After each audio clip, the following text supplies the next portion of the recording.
20 से 60 कहा कम लोगो बाहुसियारे, साझे गब्बर के जयकारा ठाकुर के भिड़सारे। कि दिया जरा के दुनिया में ईमानदार अब जो ही के, चुट्टा हुए बाकी अब की ओट दियाई वही के। वाह। एक नई नई कविता सुनाता हूं, क्योंकि चुनाव आ ही गया है, आप भी भ्रम में पड़े होंगे वोट किसको दिया जाए। मेरी कविता सुनिएगा, आप बिल्कुल भ्रम से आप हट जाएंगे, वोट किसको देना है आपको पता चल जाएगा। सुनिएगा भाई, ये मत तो इतना पढ़ लो बाह बाह कोई नहीं, हमको आता है तक गया जी में बातचीत होता नहीं नहीं भैया आप लोग भी बोलिए। अब तक जाता गया जी में पिंडा पारा बैठे बनाई गजब बात ही सबे पढ़ल हम बाह बाह चिल्लाते नहीं, कोई जन के माला पहिरो नहीं हो गजब बात भाई का कविता नहीं पढ़ो आके तो कम थोड़े ना बनी और कहता है कि हमसे 5-6 साल छोड़ हमरा तक हमरा 10-12 साल छूट गई तो काहे के और जब हालिया भाई आइयो बतिया कहला फागुन बीतला पर पहले कहला तो निपटारा हम जाके कहियो देते।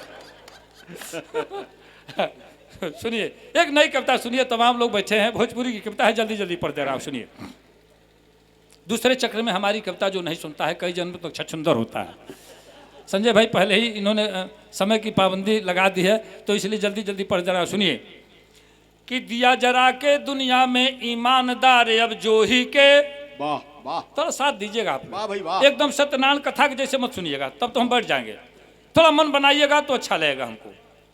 कि दिया जरा के दुनिया में ईमानदार अब जो ही के, चुट्टा हुए बाकी अब की ओट दियाई वही के। वाह। दिया जरा के दुनिया में, वाह वाह वाह वाह, क्या बात है। दिया जरा के दुनिया में, दिया जरा के दुनिया में ईमानदार अब जो ही के, चुट्टा हुए बाकी अब की ओट दियाई ओही के। दिया जरा के दुनिया में ईमानदार अब जो ही के, चुट्टा हुए बाकी अब की ओट दियाई ओही के। सुनिए, एक माला मेरी ओर से इसलिए नहीं, माला डी काहे हमको देंगे, बड़ भाई हुए हमार भोजपुरी में जो काफिया के इस्तेमाल कैले बड़ो ओकरे खातिर। वाह बहुत बढ़िया, ओही के। आहा।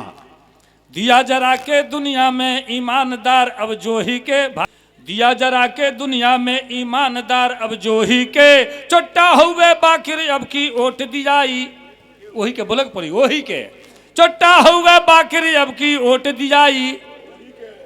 केहू कहे नारी बनवाई, केहू कहे खड़ंजा, के कर मुर्गा के कर दारू होखे रोज घमंजा। केहू कहे नारी बनवाई, केहू कहे खड़ंजा, के कर मुर्गा के कर दारू होखे रोज घमंजा। हल्ला भइल मुहल्ला भर में कंबल चादर लोही के, हल्ला भइल मुहल्ला भर में कंबल चादर लोही के, चट्टा हुए बाकी अब की ओट दियाई, चट्टा हुए बाकी अब की ओट दियाई ओही के। दिया जरा के दुनिया में ईमानदार अब जो ही के, चट्टा हुए बाकी अब की ओट दियाई ओही के।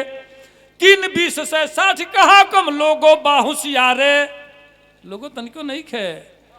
3-20 से 60 कहा कम लोगो बाहुसियारे, साझे गब्बर के जयकारा ठाकुर के भिड़सारे।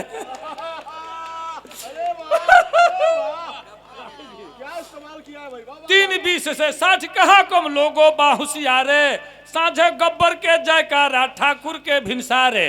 बर्फी लड्डू फ्री बटाता, बर्फी लड्डू फ्री बटाता, राही और बटोही के, चट्टा हुए बाकी अब की ओट दियाई, चट्टा हुए बाकी अब की ओट दियाई ओही के। दिया जरा के दुनिया में ईमानदार अब जो ही के, चट्टा हुए बाकी अब की ओट दियाई ओही के। राजनीति में कैसे कही के बातें सतवादी, राजनीति में कैसे कही के बातें सतवादी, मुर्गा भगत भइल बा बाकी असली रूप दिखा दी। बकुला भगत भइल बा, राजनीति में कैसे कही के बातें सतवादी, बगुला भगत भइल बा कहियो असली रूप दिखा दी। आ सही रही जब लोग तो आखिर सगरो माल सनोही के। हाँ हाँ हाँ सही रही जब लोग सनोहल गोहे तर छबे एक में फेट फाट के सही रही जब लोग तो आखिर सनोहल बहुत एगो भोजपुरी के प्रिय शब्द है। बहुत बढ़िया बहुत बढ़िया। सही रही जब लोग तो आखिर सगरो माल सनोही के। चोट्टा हुए बाकिर अब की ओट दियाई ओही के। दिया जरा के दुनिया में ईमानदार अब जोही के। चोट्टा हुए बाकिर अब की ओट दियाई ओही के। सबसे ज्यादा चुनाव में खतरा केकरा से रहेला, सबसे ज्यादा लाभ केकर होला, ई सुनी कि गली मोहल्ला गांव गांव घूमे लगी है ओटकटवा।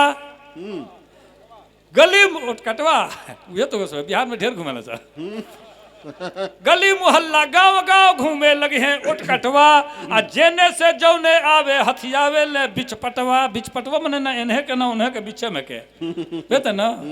गली मोहल्ला गांव गांव घूमे लगी है ओटकटवा। जेने से जौने आवे हथियावे ले बिचपटवा। 4 दिन चानी काटी सब 5 साल ले घोही के। 4 दिन चानी काटी सब 5 साल ले घोही के। चोट्टा हुए बाकरी अब की ओट दियाई ओही के। दिया जरा के दुनिया में ईमानदार अब जोही के। चोट्टा हुए बाकरी अब की ओट दियाई ओही